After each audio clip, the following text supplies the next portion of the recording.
est-ce que ce soir-là, tu dormirais bien? Est-ce que tu dormirais? Est-ce que le soir après, tu dormirais encore?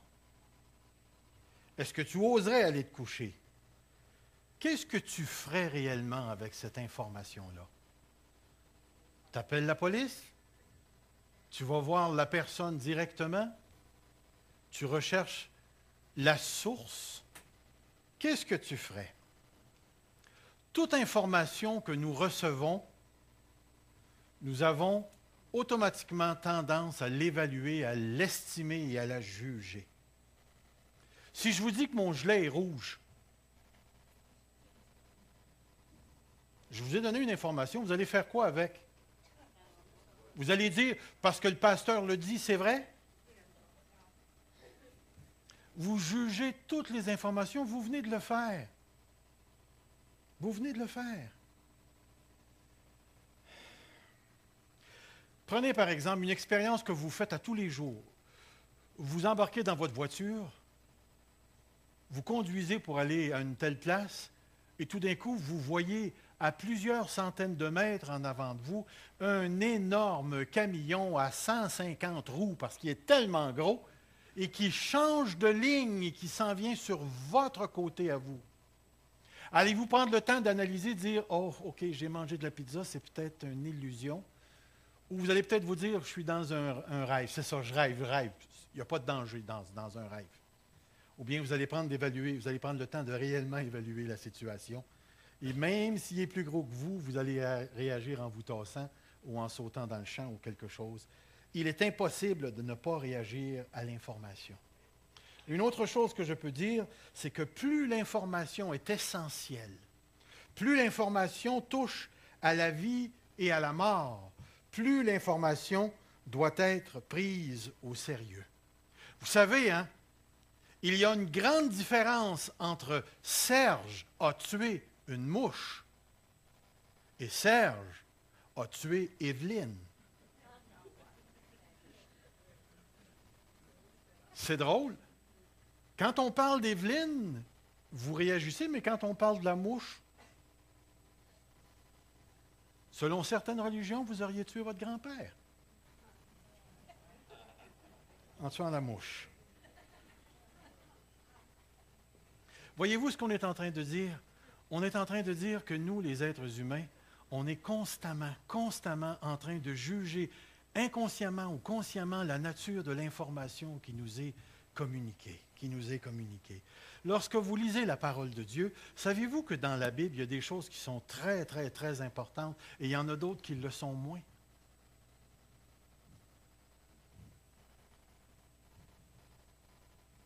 Je vais vous donner un exemple. Vous avez une femme qui entre dans l'église maquillée avec des bijoux et des pantalons.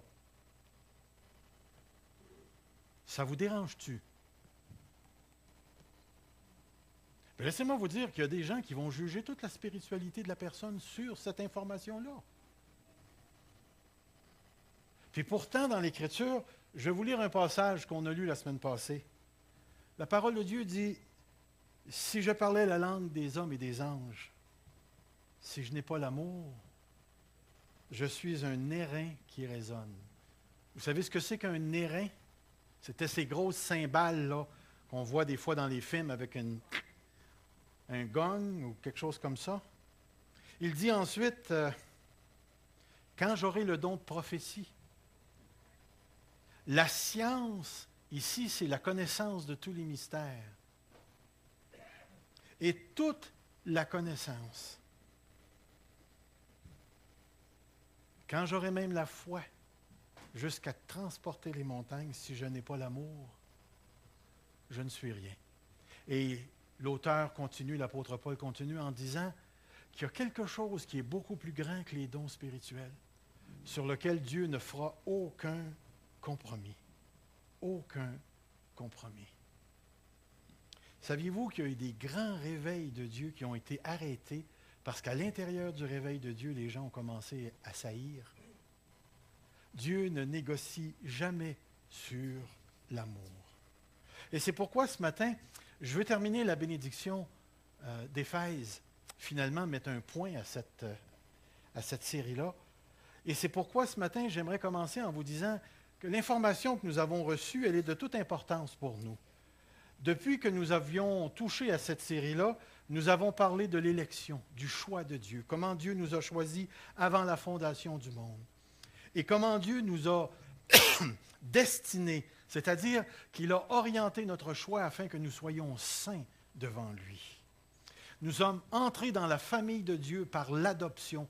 Dieu nous a adoptés à travers le sacrifice de Jésus-Christ. Et Dieu a fait quelque chose d'extraordinaire pour chacun d'entre nous qui connaissons le Seigneur Jésus comme sauveur personnel.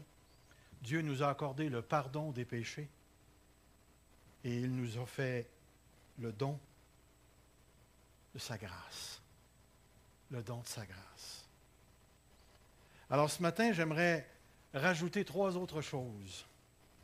En ce qui concerne la connaissance que nous avons vue tout à l'heure, la parole de Dieu nous dit que Dieu nous a fait connaître le mystère de quelque chose. Laissez-moi vous lire le texte. Dans la lettre aux Éphésiens, le chapitre 1,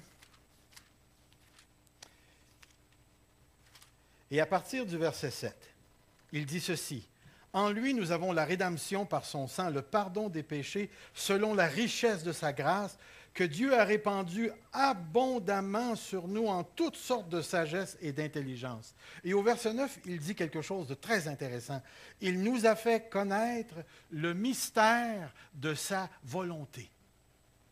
Le connaissez-vous, le mystère de la volonté de Dieu? Ça, c'est une question d'examen. Là. Prenez des notes, là. Ça va être un test à passer. Si quelqu'un vous demandait, c'est quoi le mystère de sa volonté? Qu'est-ce que vous pourriez me dire comme ça? Ça a définitivement rapport avec Jésus-Christ. Ça a définitivement rapport avec ça. Qu'on devienne son enfant, ça c'est tout à fait évident. Le mystère de sa volonté. Et là, tout d'un coup, il y en a un dans la classe qui se lève et qui dit, on pourrait-tu continuer à lire le texte? OK. Il nous a fait connaître le mystère de sa volonté, le dessein bienveillant qu'il s'était proposé en lui. C'est-à-dire que Dieu s'est fait un plan avant de bâtir la maison. Avant toute la création, Dieu avait déjà un plan qu'il avait l'intention de réaliser et ce plan est en train de se réaliser présentement. Et voici ce qu'il dit, pour l'exécuter quand les temps seraient accomplis. Il y avait un moment précis dans l'histoire où Dieu avait l'intention de faire quelque chose que lui avait décidé de faire avant que toute la création et toute l'histoire de cette création se déroule. Et voici quel était ce plan. Quand les temps seraient accomplis, 2 petits points, réunir sous un seul chef, le Christ, tout ce qui est dans les cieux et tout ce qui est sur la terre. Quel est le mystère de sa volonté? Le mystère de sa volonté, c'est que le ciel et la terre soient joints ensemble en Jésus-Christ. Le mystère de sa volonté, c'est que tout soit uni en la personne du Seigneur Jésus. En la personne du Seigneur Jésus. Comprenez ce que nous sommes en train de dire. Est-ce que Satan est un accident? Est-ce que la chute d'Adam est un accident? Ou à un moment donné, Dieu est arrivé et il a dit « Oups! Qu'est-ce que tu as fait là? Je n'avais pas pensé à ça. » Tu m'as surpris en faisant ça. Est-ce qu'on peut penser ça de Dieu? Dieu avait un plan depuis le commencement de la création qui s'en va jusqu'à la plénitude de l'éternité. Et dans ce plan, Dieu a permis Et sans minimiser toutes les complications que ça peut entraîner au niveau de nos réflexions en ce qui concerne la prédestination, la chute du diable, les mauvais anges, la mort, le péché et l'enfer, Dieu avait un plan qu'il désirait réaliser et ce plan, c'était de prendre le ciel et de mettre la terre ensemble en la personne de Jésus-Christ. Et ce qui est intéressant ici, c'est que le mot utilisé pour réunir toute chose est un mot très, très, très, très, très intéressant. Écoutez bien ceci. Là, je vais vous mentionner le mot, soyez pas surpris. Il est long. Le mot, c'est anakephalaiosai. Je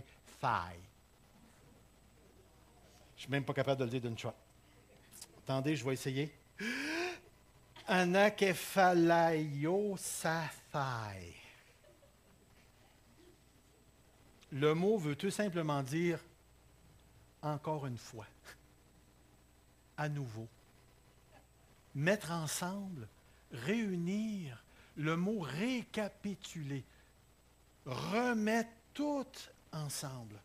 Et ceci, dans ce mot-là, il indique que Dieu veut prendre ce qu'on pourrait appeler tout le cosmos, tout l'ordre de la création, y compris les anges, y compris les êtres visibles et invisibles, tous les aspects de cette création qu'on appelle le cosmos. Nous sommes en train de dire que dans la croix de Jésus-Christ, il s'est passé quelque chose de tout à fait extraordinaire qui dépasse la nature du péché.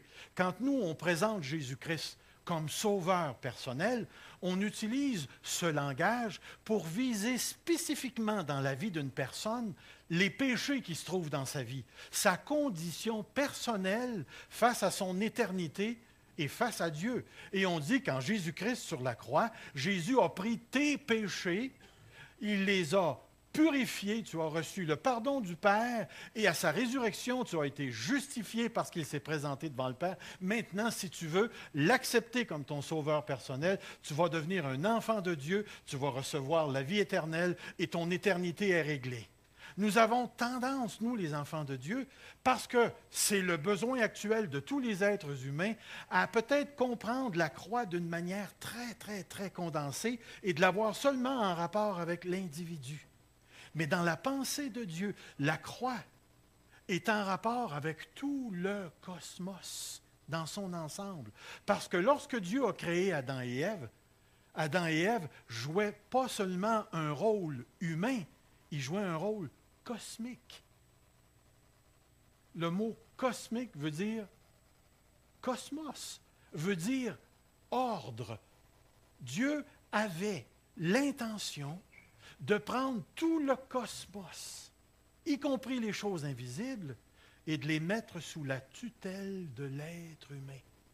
De les mettre sous la tutelle de l'être humain. Croyez-vous ça? Est-ce qu'on peut défendre ça bibliquement parlant? Je suis content que vous ayez posé la question.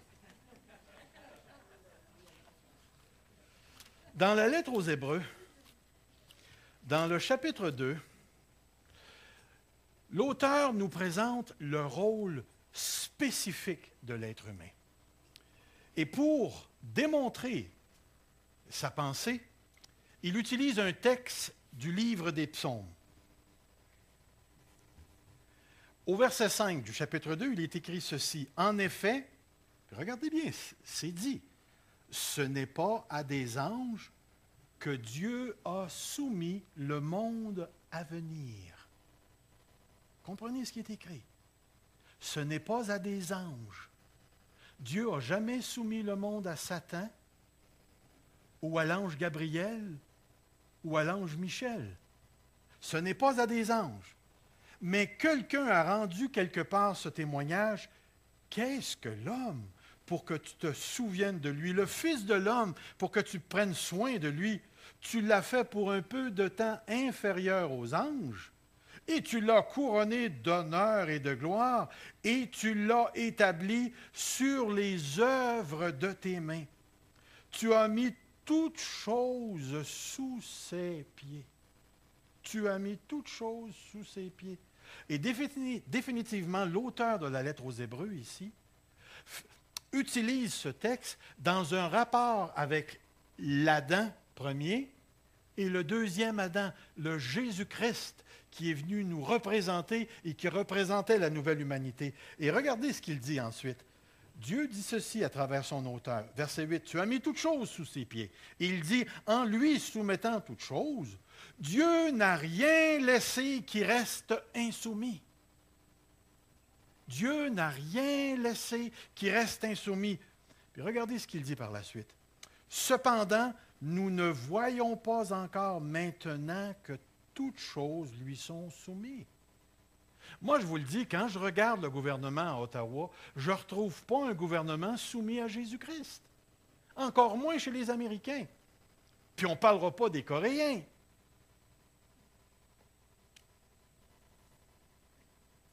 Écoutez, vous allez dehors, puis est-ce que vous pouvez dire que le monde est soumis à Jésus-Christ?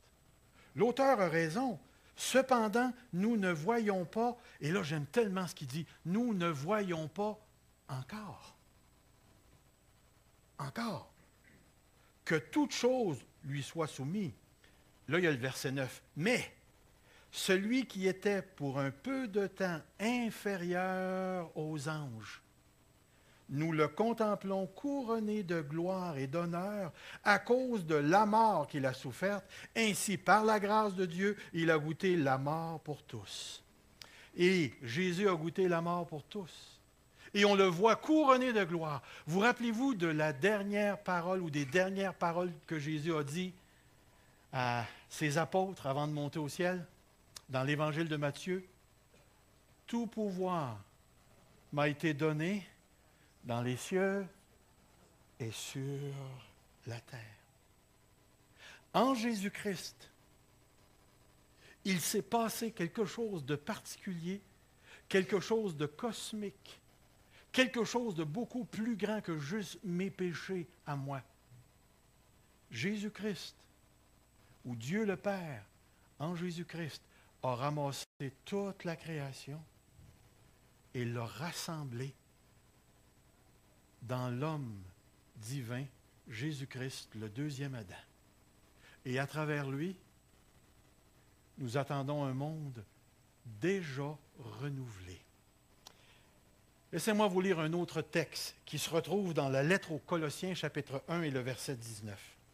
« Car il a plu à Dieu de faire habiter en lui toute plénitude et de tout réconcilier avec lui-même, aussi bien ce qui est sur la terre que ce qui est dans les cieux. » Comment?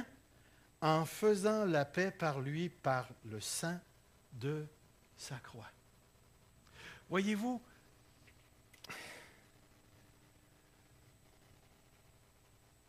tout l'univers appartient à Dieu, a été réconcilié en Jésus-Christ.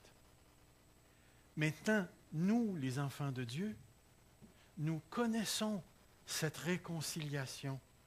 Parce que la parole de Dieu nous dit dans un autre texte que vous connaissez très, très bien, et c'est celui-ci. Si quelqu'un est en Christ, il est une nouvelle. Littéralement dans le grec, c'est création. Il est une nouvelle création. Et c'est marqué, les choses anciennes sont passées, et voici toutes choses sont devenues nouvelles. Comprenez bien, ce texte est quelquefois très mal utilisé parce qu'on l'utilise dans un contexte de psychologie. Et là, on est en train de dire, tu ne devrais plus jamais parler de ton passé parce que tu es une nouvelle créature. Pensez-vous que quelqu'un qui se bat avec l'alcoolisme, qui se convertit à Jésus-Christ, ne se battra pas encore après Jésus-Christ? Pensez-vous que quelqu'un qui était homosexuel avant de se convertir en Jésus-Christ, qu'une fois venir à Christ, il ne se battra plus avec ça? Ça se peut que le Seigneur le délivre instantanément, mais j'ai connu des gens qui n'ont pas été délivrés de cette manière-là parce que Dieu utilisait les anciens péchés et tendances pour les sanctifier dans la nouvelle vie en Jésus-Christ. Il y a des fois, la délivrance est instantanée. Prenez juste la fameuse cigarette. Il y en a qui ont fumé avant, il y en a qui fument après. puis ils veulent se faire enterrer avec quelques paquets pour fumer au ciel. La lutte n'est pas facile. C'est pas facile. C'est important pour nous ici de saisir la portée de ce que Paul est en train de dire. Être une nouvelle création veut dire participer maintenant à la création qui a déjà été renouvelée en Jésus-Christ. Et parce que cette création est déjà renouvelée en Jésus-Christ, toute la création actuelle a été ramassée par la croix et a été emmenée vers un nouvel objectif. Toute la création souffre les douleurs de l'enfantement afin que soient révélés les fils de Dieu. Et là, la création va participer avec nous et notre nouveau corps ressuscité à toute une nouvelle dimension spirituelle dont elle ne peut pas participer présentement parce que le péché n'a pas complètement été radié ou éradié de nos vies de cette création. Et la création doit elle aussi passer par le renouvellement de toutes choses. Mais une chose qui est intéressante, c'est qu'en Jésus-Christ, c'est déjà fait. En Jésus-Christ, c'est déjà fait. En Jésus-Christ, j'ai déjà perdu 50 livres. Laissez-moi vous dire qu'en Jésus-Christ, je suis bien plus beau que ce que vous voyez là. C'est tellement important de saisir, je vous le dis, j'aimerais ce matin que le Saint-Esprit prenne cette vérité-là et nous fasse vivre la profondeur de ce que je suis en train de vous dire. Nous, les enfants de Dieu, nous participons à quelque chose que nos yeux ne peuvent pas voir encore. Des fois, on le voit. Des fois, Dieu nous le montre en vision. Des fois, Dieu va laisser quelques-uns entrer pour aller sentir, puis là, ils écrivent un livre pour que nous, on puisse le savoir aussi, ce qu'ils ont senti. Des fois, Dieu va nous toucher par la puissance du Saint-Esprit, puis on va être tellement ébranlé, tellement appesanti par cette présence-là, qu'on goûte déjà à qu'est-ce que le ciel est. Puis à d'autres moments donnés, laissez-moi vous dire que ce qu'on sent, c'est la puanteur du monde et du péché sur nous. Voyez-vous, ce qui est difficile dans notre situation, c'est que nous, les enfants de Dieu, on est coincés entre les deux. On a, dans un certain sens, la jambe poignée dans la bouche du crocodile, puis en même temps, on est habillé de ce super de beau vêtement spirituel qui est le Saint-Esprit. On se fait mordre par le monde encore, et malheureusement, on se fait déjouer dans certaines circonstances, mais en même temps, il y a quelque chose à l'intérieur de moi qui crie « Abba, Père ». Je le sais que je ne suis pas chez nous ici. Il y a un désir dans mon cœur qui désire de s'en aller au ciel et qui veut Dieu. Même dans les pires circonstances de nos vies, ceux qui sont réellement habités par Jésus-Christ, par son Esprit, ces gens-là, même dans le péché, désirent encore Dieu. Leur culpabilité, leur colère, leur pauvreté, leur déception, leur honte est une preuve qu'ils recherchent encore Dieu. Je vous le dis, nous ne sommes pas des schizophrènes, mais on est définitivement des personnes pognées en deux mondes. Je suis déjà sauvé. J'appartiens à mon Sauveur. Mais je ne suis pas encore arrivé dans la plénitude. Mais mon âme le sait. Mon âme le sait. Et quand le monde des ténèbres s'approche pour essayer de me parler, ils peuvent me parler puis ils peuvent me faire du mal. Mais en dedans de moi, il y a un tatou sur mon âme qui ne s'efface pas, puis c'est écrit « Adopté, héritier, fils de Dieu, justifié par le sang du Sauveur. Il n'y a maintenant aucune condamnation pour ceux qui sont en Jésus-Christ. La loi de vie de l'Esprit m'a libéré de la loi de la mort et du péché. Je suis un enfant de Dieu. Et ce que je suis dans sa plénitude n'a pas encore été révélé. Christ a ramassé tout mon être et tout mon lieu de vie, mon univers. Et même si la cupidité, l'avarice, la soif du pouvoir est en train de détruire tout mon environnement écologiquement, il y a quelque chose de surnaturel et de profondément spirituel qui est là. Et des fois, Dieu me permet d'y toucher. Et quand j'y touche, je suis chez nous. Je suis chez nous quand j'y touche. Et si je suis juste un étranger, je suis juste un voyageur. Je suis juste un voyageur. permettez-moi maintenant d'élargir la notion du mystère en Jésus-Christ. Nous venons de parler du mystère cosmique, où notre Seigneur Jésus-Christ est le centre, où le ciel et la terre se rencontrent. Et c'est là que ça se passe. Mais la lettre aux Hébreux nous révèle un autre mystère qui fait partie de cet ordre-là, mais qui est d'une autre saveur et d'une autre dimension. Si vous avez votre Bible, tournez dans Éphésiens chapitre 2. Et je vais lire un texte en faisant des commentaires en m'en allant. Vous savez que dans le chapitre 2, au début du chapitre 2, verset 1, vous avez un mot qui est absent. Dans la plupart des versions que j'ai lues, le mot n'est pas là. Moi, ma version, qui est la colombe, commence avec « Pour vous, vous étiez morts par vos fautes et par vos offenses ». Est-ce que c'est ce que vous avez? Est-ce qu'il y en a qui ont le mot « et » E-T, « et » dans leur version? Vous avez ça. Quelle version est-ce que c'est? La vieille seconde? Alors eux autres, ils l'auraient mis. Oh, c'est intéressant. Et pour vous, pourquoi généralement on met un mot « et » ? Qu'est-ce que le mot « et » sert à faire en français? Est-ce que vous le savez? Je te demande, mange tes patates et ton steak. À quoi sert le mot « et » ? Additionner, relier, rattacher. Alors, ce qu'on est en train de dire, c'est que tout le chapitre 2 est rattaché au chapitre 1. Puis le chapitre 1, c'est intéressant, après avoir fait la bénédiction, l'apôtre Paul commence au verset 15 en disant « C'est pourquoi moi aussi, ayant entendu parler de votre foi, j'ai béni Dieu, et je ne cesse de prier pour vous. » Et au verset 17, il dit « Afin que le Dieu de notre Seigneur Jésus-Christ, le Père de gloire, vous donne un esprit de sagesse et de révélation qui vous le fasse connaître, qu'il illumine les yeux de votre cœur, afin que vous sachiez quelle est l'espérance qui s'attache à son appel. » Ensuite, il va parler de la richesse de l'appel. Et ensuite, il va parler, au verset 19, « Quelle est la grandeur surabondante de sa puissance envers nous qui croyons, selon l'action. » Puis il va dire, cette puissance-là, elle a été mise en marche en Jésus-Christ. Et là, il va décrire Jésus-Christ comme étant la tête de l'Église, la plénitude de Dieu. Et lorsqu'il arrive au chapitre 2, il dit, « Et, pas seulement Jésus, et pour vous.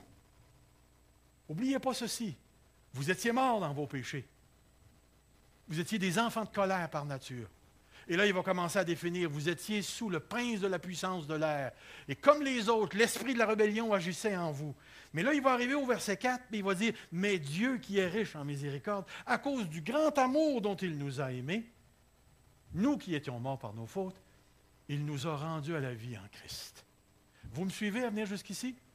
Je fais un petit peu une description du livre parce que je m'en vais quelque part avec ça.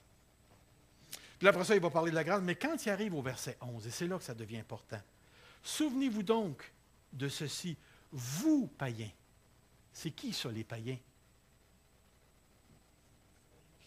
Les païens, c'est tout ce qui n'est pas juif. Êtes-vous juif un matin?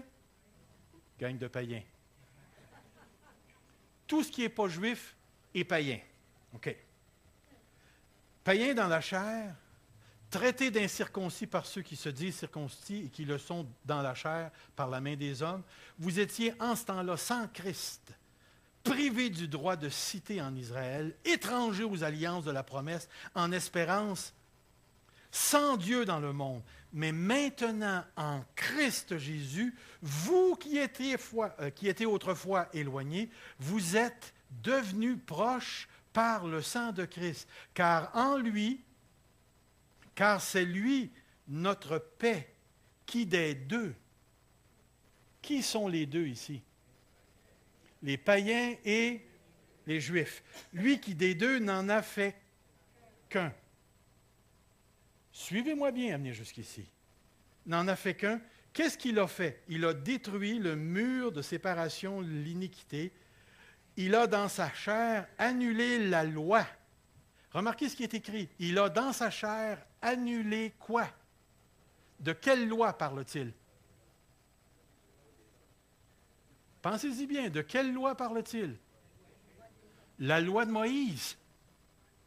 La loi de Moïse. Ce n'est pas la loi des hommes, ce n'est pas la loi du gouvernement, c'est réellement la loi de Moïse. Il a annulé la loi de Moïse avec ses commandements. Et leur disposition, pour quelle raison? Pour créer en sa personne, avec les deux, un seul homme nouveau. Qu'est-ce qu'il est en train de dire ici? Dans sa croix, il s'est passé quelque chose avec ce qui caractérisait les Juifs. Et c'était la loi de Moïse et toutes les dispositions et les commandements. Et dans la croix, ce qui est écrit là, ça a été détruit de manière à ce que les Juifs et les païens puissent devenir un seul homme. Un seul homme. Puis regardez ce qu'il dit ensuite. Un seul homme nouveau en faisant la paix. Et pour les réconcilier avec Dieu, tous deux en un seul corps par sa croix, en faisant mourir par elle l'inimitié, le péché. Vous allez tout retrouver ça dans la lettre aux Galates. Il est venu annoncer comme une bonne nouvelle la paix à ceux qui étaient loin et la paix à ceux qui étaient proches, car en lui, nous avons les uns, juifs, les autres, païens, accès auprès du Père dans un même esprit. Qu'est-ce qu'il est en train de dire, l'apôtre Paul? En Jésus-Christ, il s'est passé quelque chose de cosmique. Dieu a ramassé tout le cosmos en Jésus-Christ. Qu'est-ce qui s'est passé sur la terre? Dieu a détruit ce qui empêchait Juifs et païens de devenir ensemble. Et par la croix en Jésus-Christ, il a pris les Juifs, puis il a pris les païens, puis il a fait un nouvel homme, un seul homme. Et il a dit, maintenant, vous allez vous approcher de moi en esprit, en Jésus-Christ. Regardez ce qu'il dit. Verset 19. « Ainsi donc, vous n'êtes plus des étrangers ni des gens de passage, mais vous êtes concitoyens des saints, membres de la famille de Dieu. Vous avez été édifiés sur le fondement des apôtres, blablabla. 21. « En lui, tout l'édifice bien coordonné s'élève pour être un temple saint dans le Seigneur. En lui, vous aussi, vous les païens, vous êtes édifiés ensemble pour être une habitation de Dieu en esprit. » Lorsqu'on arrive au verset 1 du chapitre 3, écoutez bien. À cause de cela, c'est quoi cela? C'est ce qu'il vient de dire. À cause du mur brisé des Juifs et des païens réunis par la croix en Jésus-Christ, il dit à cause de cela, moi, Paul, le prisonnier de Christ, pour vous, les païens, si du moins vous avez entendu parler de la grâce de Dieu qui m'a été accordée pour que je vous en fasse part, c'est par révélation que j'ai eu connaissance du mystère. Comme je viens de l'écrire en quelques mots. En lisant, vous pouvez comprendre l'intelligence que j'ai du mystère du Christ. Ce mystère n'avait pas été porté à la connaissance des fils des hommes dans les autres générations comme elle a été révélée maintenant par l'Esprit à ses saints apôtres et prophètes. Les païens ont un même héritage et forment un même corps, entre parenthèses, avec qui? Avec les Juifs. Un même corps. Avec qui? On sait que c'est en Christ, participe à la même promesse en Jésus-Christ par l'Évangile, dont je suis devenu serviteur selon le don de la grâce de Dieu, qui m'a été accordé par l'efficacité de sa puissance. À moi, le moindre de tous les saints, cette grâce a été accordée d'annoncer aux païens comme une bonne nouvelle la richesse insondable du Christ et de mettre en lumière la dispensation du mystère caché de toute éternité en Dieu, le Créateur de toutes choses. Ainsi désormais, puis là il va parler. Voyez-vous ce qu'il est en train de dire? Comment est-ce qu'on devient le peuple de Dieu? Pensez bien avant de me répondre, réfléchissez bien. C'est tout là, c'est tout dans le texte. Comment est-ce qu'on devient le peuple de Dieu? Ça commence par C. Christ. La croix de Jésus-Christ.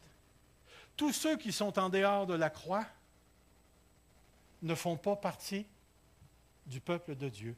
Tous ceux qui ont passé par la croix font partie du peuple de Dieu, peu importe la nationalité.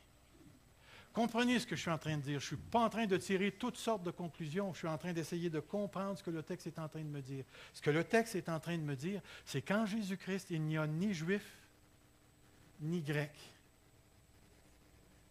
et ainsi de suite. En Jésus-Christ, nous avons tous part à la promesse de Dieu. Voyez-vous, lorsque Christ était sur la terre, qu'est-ce qu'il a dit? Je bâtirai mon... Est-ce que vous savez ce que le mot « église » veut dire en grec? Le mot veut dire « ecclésia », qui veut dire « assemblée ».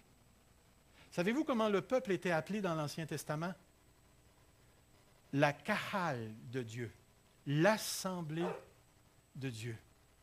En Jésus-Christ, il a effacé le mur et il a dit, je bâtirai mon assemblée, mon ecclésia, ma Kahal, mon église. Et cette église-là est composée de combien de peuples? Ou de combien de catégories de personnes? Cette église est construite des Juifs et des Grecs, Juifs et païens. Comprenez, il n'existe aucun moyen de faire partie du nouveau peuple de Dieu sans passer par la croix de Jésus-Christ. Les conséquences sont hyper sérieuses. Sont hyper sérieuses. Voici ce que je suis en train de sous-entendre. C'est que l'Israël actuel qui existe en Israël, en terre promise, n'est pas le peuple de Dieu. Est-ce que ça veut dire qu'il n'y a pas de destinée pour eux autres? Écoutez, Romains chapitre 10, 11, 12 nous disent qu'il va y avoir quelque chose, que Dieu va accorder une grande bénédiction. Mais la grande bénédiction qu'ils vont vivre, ça va être à travers Jésus-Christ. On ne peut plus devenir peuple de Dieu en se faisant couper. La circoncision ne constitue plus le peuple de Dieu. Amen.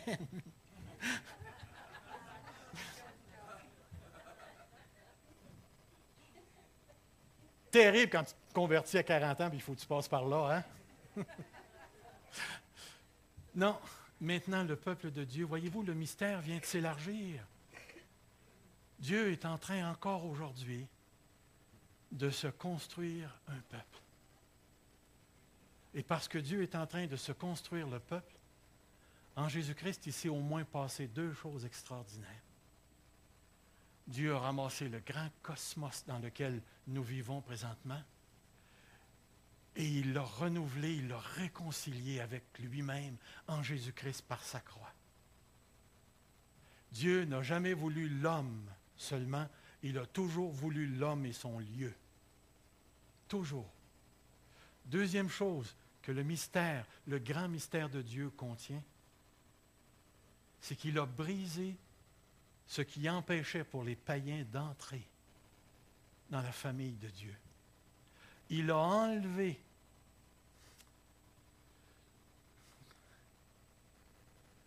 ce qui n'était pas réel.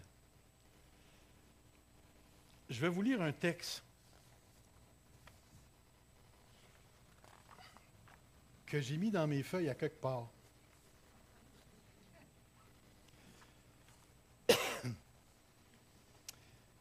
Je ne sais pas si vous connaissez la lettre aux Hébreux. Je n'ai pas le texte sous les yeux, je suis désolé. Mais dans la lettre aux Hébreux, lorsque Dieu a montré à Moïse les plans du tabernacle, qu'est-ce qu'il lui a montré?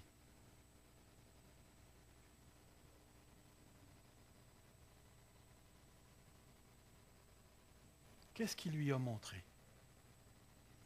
OK, il lui a montré le tabernacle, mais il lui a montré quoi? La manière de le construire. Il lui a donné ce qu'on pourrait appeler des plans, des blueprints. Mais il lui a donné des blueprints de quoi? Dans la lettre aux Hébreux, il est écrit que les choses que les Juifs ont vues étaient des représentations des réalités célestes. Des réalités célestes. C'est-à-dire que tout ça, là, c'était juste une image de la réalité. Et en Jésus-Christ, que s'est-il passé quand ce fameux voile s'est déchiré? L'Esprit nous dit que le lieu très saint a été ouvert. De cette manière-là, quand Jésus il est entré, il n'est pas entré à travers un voile. Il est entré directement dans la présence de Dieu. Et voyez-vous, grâce à ça, Jésus-Christ est devenu le précurseur. En Jésus-Christ, nous avons la réalité des choses. La réalité des choses. Et les choses que nous possédons, nous les possédons en Jésus-Christ. Maintenant, je vous pose la question, si on reconstruisait le tabernacle en Jérusalem, est-ce qu'on aurait la réalité? Si on se remettait à offrir des sacrifices, est-ce qu'on aurait la réalité? Si on réhabillerait une personne de la même manière qu'on habillait le sacrificateur dans l'Ancien Testament, est-ce qu'on aurait la réalité? La réalité, elle est où? Voyez-vous, le souverain sacrificateur, c'était une image du vrai sacrificateur. L'agneau, le bœuf, le pigeon immolé, c'était juste une image du sacrifice de Jésus-Christ. Le tabernacle où on apportait le sang et l'autel, qu'est-ce que ça représentait? La présence de Dieu. Et où est-ce que Christ est entré? Dans la présence de Dieu. Même si on partait par en haut et on essayait de recoudre le voile pour remettre la vieille machine en marche, ça ne peut plus marcher. Parce que maintenant, nous avons atteint la réalité des vraies choses en Jésus-Christ. Dans l'Ancien Testament, tu sabbatais, tu pratiquais le sabbat. Maintenant, la lettre aux Hébreux nous dit clairement que nous sommes entrés dans un sabbat éternel. Voyez-vous, quand tu te mets à comparer les choses, tu te rends compte qu'en Jésus-Christ, il a réellement fait une brisure avec la vieille alliance et en introduisant la nouvelle alliance, vous avez le nouvel homme, vous avez la nouvelle vie, vous avez, comment est-ce qu'on appelle ça? Nouvel homme, nouveau corps, nouveau temps, vous avez, pardon? Vous avez la nouvelle création, il y a même la nouvelle ville, l'ancienne Jérusalem, la nouvelle Jérusalem, la Jérusalem d'en haut. Et là, tu regardes tout aller ça, puis tu te dis, quelque part en Jésus-Christ, frères et sœurs, aujourd'hui, en 2009, on participe à quelque chose d'extraordinaire. D'extraordinaire. Vous et moi, nous pouvons vivre le danger de se faire prendre par la routine évangélique. C'est-à-dire qu'on est tellement habitué à ces vérités-là que ces vérités-là n'ont plus d'impact sur notre vie. Écoutez, ça fait combien de sermons sur le salut que vous avez entendus? Vous convertissez-vous à tous les dimanches matin? Non, mais ça fait du bien de l'entendre. Mais ça change-tu quelque chose dans votre vie? C'est pour ça que je vous disais tout à l'heure, l'information qu'on reçoit est une information très, très, très importante. Savez-vous ce que je suis en train de dire ce matin? Que c'est normal pour nous de nous attendre à ce que Dieu vienne se manifester parmi nous. On fait partie de la nouvelle réalité céleste, spirituelle en Jésus-Christ. C'est tout à fait normal que le démon essaie de t'aveugler encore. Parce que si tu traînes avec toi cette réalité-là, tu es un danger potentiel pour ceux qui ne la connaissent pas. Et lui ne veut pas que tu parles. Il ne veut pas que tu vives pour lui. Il sait parfaitement, plus que toi, puis plus que moi, puis plus que toutes nous autres rassemblés ensemble, que cette réalité-là, elle est tellement réelle que ceux qui rentrent dans cette réalité-là sont réellement transformés. C'est tellement important. Non seulement pour ça, mais juste pour ma vie personnelle. Il y a des moments donnés où le péché entre dans ma vie, et là, le péché te dit « Ha! Tu es encore tellement laite. Tu fais tellement dur. Regarde-toi moralement de ce que tu as l'air. Tu préfères tes divertissements auprès de Dieu. Tu préfères ta TV à Dieu. Tu préfères ci. Puis quand tu lis la Bible, tu la lis à partir de la culpabilité. Tu es un véritable hypocrite. Et qui aime ça dire ça? Le baveux. Mais moi, je peux y répondre. Moi, je peux y répondre. Même en tant qu'enfant de Dieu, j'ai déjà tombé dans la boue. Si tu connaissais le savon spirituel de l'Esprit, celui qui confesse son péché, qu'est-ce que la parole de Dieu dit? Si nous confessons nos péchés, il est fidèle pour nous pardonner et nous purifier de toute iniquité. Et il n'y a pas un péché assez grand ici pour les enfants de Dieu où le pardon de Dieu et la purification de Dieu ne peut pas les atteindre. Dieu peut nous atteindre n'importe quand. Et tu peux peut-être te regarder avec tes yeux humains, puis regarder ta vie, puis dire « Ah, j'ai rien fait de bon dans ma vie. » Oh, tu peux te le dire tant que tu voudras, mais je vais te dire l'œil de Dieu puis le tien, c'est deux. Puis parce que tu participes ce matin à cette grande réalité du cosmos renouvelé, puis que ça s'en vient, même si autour de nous, tu vois ce qu'on est en train de faire avec les fameux sables bitumineux. Je ne sais pas si vous avez vu des images de ce qui reste après qu'ils ont passé. C'est écœurant, c'est une mare de boue, des milles de long, en plus de toute la pollution. Puis quand je regarde tous les mensonges qui nous sont criés pour sauver de l'argent, pour ci, pour ça, pour l'écologie, quand les compagnies s'en foutent complètement puis qui détruisent notre environnement, puis quand le cœur avaricieux de l'homme est en train de tout couper les forêts qui se trouvent être le poumon de notre terre, et quand je regarde aujourd'hui comment les gens sont voleurs et tout ça, puis que la corruption est partout, j'arrive juste en me levant sur le bout de mes pieds de regarder en arrière. Là, je vois une création extraordinaire. Je vois des anges qui communient avec les êtres humains. Je vois une création qui bénit Dieu et qui vibre au son de la personne de Jésus-Christ. Je vois des fleurs qui chantent et j'entends des paroles extraordinaires. Mon âme et mon corps vibrent à la présence du Saint-Esprit. Oui, je suis pris dans deux mondes, mais j'appartiens à un seul. J'appartiens à un seul. Et ce matin, tu appartiens à ce monde-là. Si tu n'appartiens pas à ce monde-là ce matin, pars pas sans avoir reçu Jésus-Christ comme ton sauveur personnel. Pars pas avant de savoir que tu vas participer à la plénitude. Et plus je vieillis, il se passe quelque chose à l'intérieur de moi. Hier, j'ai écrit à ma fille. Puis je lui ai dit ceci, ça a sorti bien spontané. Plus je vieillis dans la foi, plus les choses sur cette terre pâlissent. Je ne sais pas si vous vivez ça. Laissez-moi vous dire que le Harley, la piscine puis la Volvo, oh, puis envoyez donc, le macaroni au fromage, ça n'a plus la même importance. Ça n'a plus la même couleur. Il y a des fois, je suis assis dans ma chaise, puis je ne sais pas si vous avez déjà vécu cette expérience-là, mais moi, ça m'arrive à quelques reprises. Je suis assis dans ma chaise, puis juste penser à ce qui s'en vient, ça me fait pleurer.